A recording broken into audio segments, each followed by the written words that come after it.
నమస్తే, welcome to J news. ఇప్పుడు headlines చూద్దాం. అయోధ్య చేరుకున్న చిరంజీవి రామ్ చరణ్. ప్రాణ ప్రతిష్ఠ సుముహూర్తం 84 సెకండ్లే.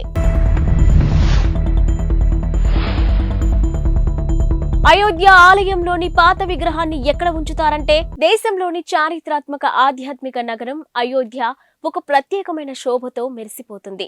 అయోధ్య బాలరాముడి ప్రాణ ప్రతిష్ఠ కార్యక్రమం నేపథ్యంలో ఆధ్యాత్మిక శోభను సంతరించుకుంది. ఇక నగరం మొత్తం దేశం నలుమూలల నుంచి వచ్చిన భక్తులతో నిండిపోయింది. దేశంలోని ప్రముఖులు, సెలబ్రిటీలు అందరూ అయోధ్యలోనే ఉన్నారా అనే పరిస్థితి అక్కడ ఉంది. ఇక తాజాగా మెగాస్టార్ చిరంజీవి, ఆయన భార్య సురేఖ, తనయుడు రామ్ చరణ్ అయోధ్యకు చేరుకున్నారు.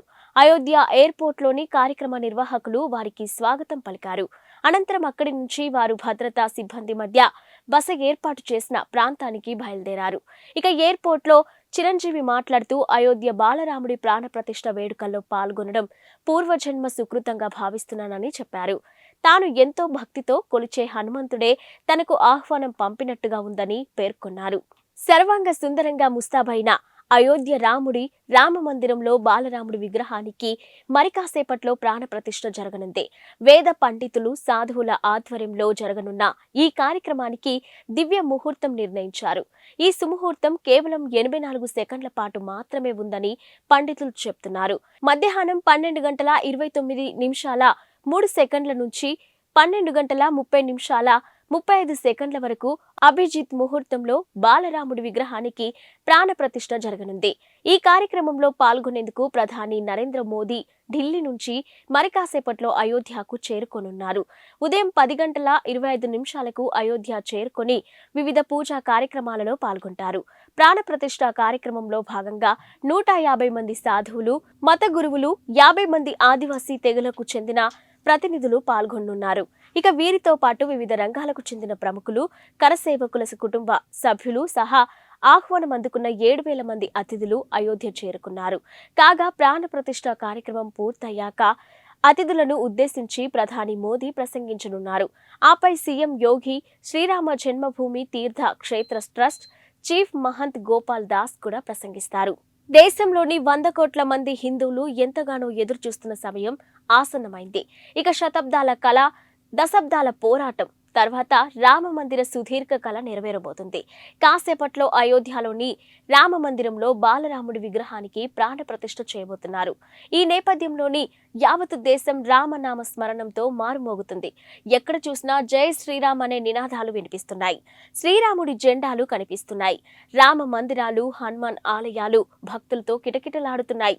ఇక అయోధ్య రామాలయ గర్భగుడిలో 51 అంగుళాల కొత్త మూర్తిని ప్రతిష్ఠించారు. అయితే ఇక్కడే అందరికీ ఒక సందేహం తలెత్తుతుంది. మందిరంలోని పాత విగ్రహాన్ని ఏం చేయబోతున్నారనేదే ఆ సందేహం.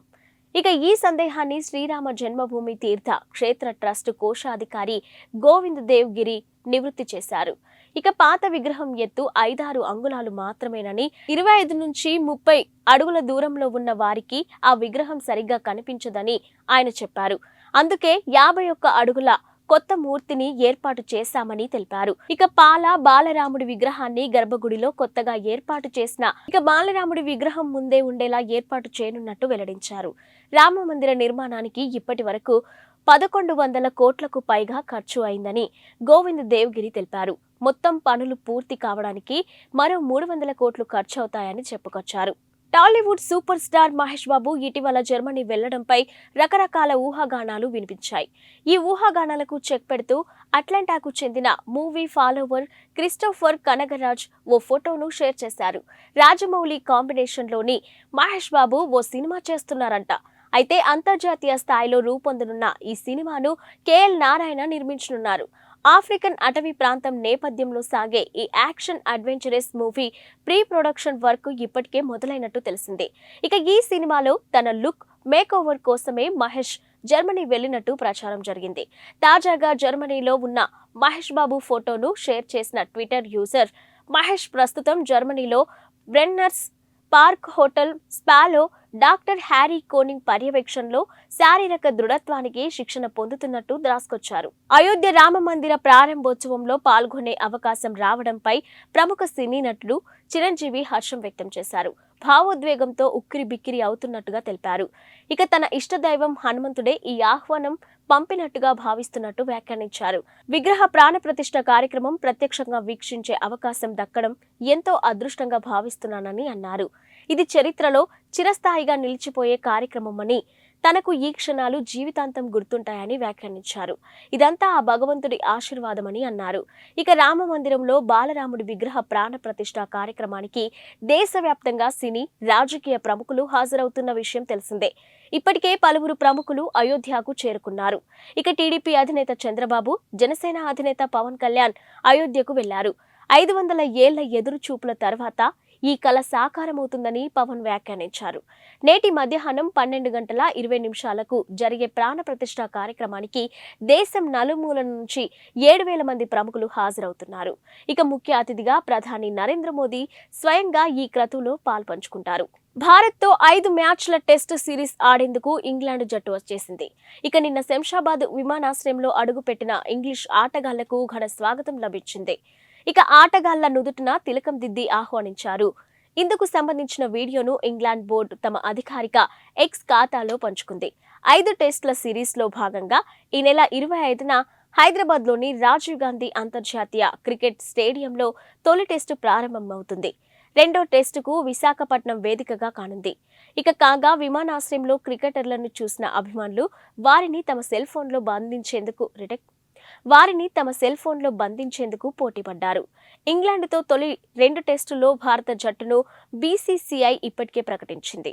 భారత్, ఇంగ్లాండ్ జట్లు చివరిసారి 2021-22లో తలపడ్డాయి. ఇక ఆ సిరీస్లో 2-2తో డ్రాగా ముగిసింది. ఇక ఇంగ్లాండ్తో తొలి 2 టెస్టులకు ప్రకటించిన 16 మందితో కూడిన భారత జట్టులో విరాట్ కోహ్లీ కూడా ఉన్నాడు. అతడు మరో 152 పరుగులు చేస్తే టెస్టుల్లో 9,000 పరుగులు సాధించిన 4వ భారత ఆటగాడిగా చరిత్ర సృష్టిస్తాడు. నేడు జరగనున్న అయోధ్య శ్రీరామ మందిర ప్రారంభోత్సవానికి దేశవ్యాప్తంగా రాజకీయ, సినీ ప్రముఖులు హాజరవుతున్నారు. ఇప్పటికే కొందరు అయోధ్యకు చేరుకోగా మరికొందరు ఇవాళ ఉదయం అక్కడికి చేరుకుంటారు. ఇక టీడీపీ అధినేత చంద్రబాబు, జనసేన అధినేత పవన్ కళ్యాణ్, సూపర్ స్టార్ రజనీకాంత్ కూడా అయోధ్యకు చేరుకున్నారు. ఇక అయోధ్యలోని టీడీపీ అధినేత చంద్రబాబు నాయుడు ఇప్పటికే పలు ఆలయాలను సందర్శించారు. పండితులు చంద్రబాబును సత్కరించి తీర్థ ప్రసాదాలు అందజేశారు. 500 ఏళ్ల ఎదురు చూపుల తర్వాత ఈ కల సాకారమవుతుందని జనసేన అధినేత పవన్ కళ్యాణ్ వ్యాఖ్యానించారు. ఈ కార్యక్రమంలో పాల్గొనే అవకాశం రావడం అదృష్టమని అన్నారు. తెలుగు రాష్ట్రాల నుంచి పలువురు ప్రముఖులు కూడా ఈ కార్యక్రమానికి హాజరవుతున్నారు. కాగా మధ్యాహ్నం 12:20 బాలరాముడి ప్రాణ ప్రతిష్ఠ కార్యక్రమం నిర్వహిస్తారు. ఈ కార్యక్రమానికి సంబంధించి దేశవ్యాప్తంగా 7,000 మంది ప్రముఖులకు ఆహ్వానాలు వెళ్లాయి. ముఖ్య అతిథిగా ప్రధాని నరేంద్ర మోదీ పాల్గొంటారు. జనవరి 22 దేశం యావత్తు గుర్తుంచుకోదగిన రోజు. ఆ మాటకొస్తే చరిత్ర పుటల్లో చిరస్థాయిగా నిలిచిపోతున్న రోజు. నేడు అయోధ్యలో జరగనున్న రామయ్య ప్రాణ ప్రతిష్ఠ కార్యక్రమంతో దేశంలో పండుగ వాతావరణం నెలకొంది. ఈ వేడుకను కనులారా చూడాలని దేశం నలుమూలల నుంచి ఇప్పటికే వేలాది మంది అయోధ్యకు చేరుకున్నారు. అసలు అయోధ్య రామయ్య మందిరానికి ఎందుకంత ప్రాధాన్యం? రామయ్య నడియాడిన అయోధ్యలో మళ్లీ పూజలందుకోబోతున్న శ్రీరామచంద్రమూర్తికి సంబంధించి అయోధ్యలో ఎప్పుడు ఏం జరిగిందనేది ఓసారి చరిత్రను తిరిగేసి చూద్దాం. 1526 పానిపట్ యుద్ధంలో ఇబ్రహీం లోడీని ఓడించిన బాబర్ ఇండియాలో అడుగుపెట్టాడు. దీంతో మొఘలులు సామ్రాజ్య పాలన ప్రారంభమైంది. ఇక అతడి జనరల్లోని ఒకరు ఈశాన్య భారతదేశాన్ని జయించిన సమయంలో 1528లో అయోధ్యలో పెద్ద మసీద్ను నిర్మించి దానికి బాబ్రీ మసీదుగా పేరు పెట్టి బాబర్ను ప్రసన్నం చేసుకున్నాడు. ఇక మసీదు వెలుపల హిందువులకు పూజించే వెసులుబాటు కల్పించారు. ఇటీవలే టీడీపీని వీడి వైసీపీలో చేరిన విజయవాడ ఎంపీ కేశినేని నాని నిన్న అమృత్సర్లోని పవిత్ర సిక్కు ఆలయం గోల్డెన్ టెంపుల్ ను సందర్శించారు. స్వర్ణ దేవాలయం వద్ద కుటుంబ సభ్యులతో కలిసి తీసుకున్న ఫోటోను షేర్ చేసిన నాని గత సాయంత్రం ఆలయాన్ని సందర్శించి అందరూ ఆరోగ్యంగా, సంతోషంగా, సుఖ సంతోషాలతో ఉండాలని ప్రార్థనలు చేసినట్టు తెలిపారు. గత కొంతకాలంగా టీడీపీతో అంటిముట్టనట్టుగా ఉంటున్న నాని ఇటీవల ముఖ్యమంత్రి వైఎస్ జగన్ సమక్షంలో వైసీపీలోకి చేరారు. ఆ వెంటనే టీడీపీ అధినేత నారా చంద్రబాబు నాయుడుపై తీవ్ర వ్యాఖ్యలు చేశారు. అధికారం కోసం జనసేన అధినేత పవన్ కళ్యాణ్ ను కూడా బాబు మోసం చేస్తున్నారని, ఇక తన కొడుకు లోకేష్ ను సీఎం చేయడమే ఆయన లక్ష్యమని పేర్కొన్నారు. సానియా మీర్జా నుంచి విడిపోయిన పాకిస్తాన్ మాజీ క్రికెటర్ షోయబ్ మాలిక్ పాక్ సినీ నటి సనా జావేద్ ను వివాహం చేసుకున్న సంగతి తెలిసిందే. ఇక ఈ నేపథ్యంలో విడాకుల వ్యవహారంపై సానియా మీర్జా కుటుంబం స్పందించింది. పాకిస్తాన్ నటిని పెళ్లాడిన షోయబ్ జీవితం సాఫీగా సాగాలని ఆకాంక్షిస్తూ షోయబ్తో సానియా విడాకులు ఎప్పుడు తీసుకున్నది వెల్లడించింది. వారిద్దరూ కొన్ని నెలల క్రితమే విడిపోయినట్టుగా స్పష్టం చేసింది. సానియా ఎప్పుడూ తన వ్యక్తిగత జీవితంలో గోప్యత పాటించదని, కానీ ఇప్పుడు ఓ విషయాన్ని బయట పెట్టాల్సిన అవసరం ఉందని పేర్కొంది. సానియా మీర్జా షోయబ్ కొన్ని నెలల క్రితమే విడాకులు తీసుకున్నట్టు స్పష్టం చేసింది.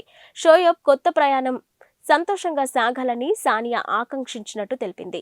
తమ గోప్యతను గౌరవించి ఊహాగానాలకు దూరంగా ఉండాలని అభిమానులను సానియా కుటుంబం అభ్యర్థించింది. ఇవి ఇప్పటివరకున్న బులెటిన్ అప్డేట్స్. Keep watching.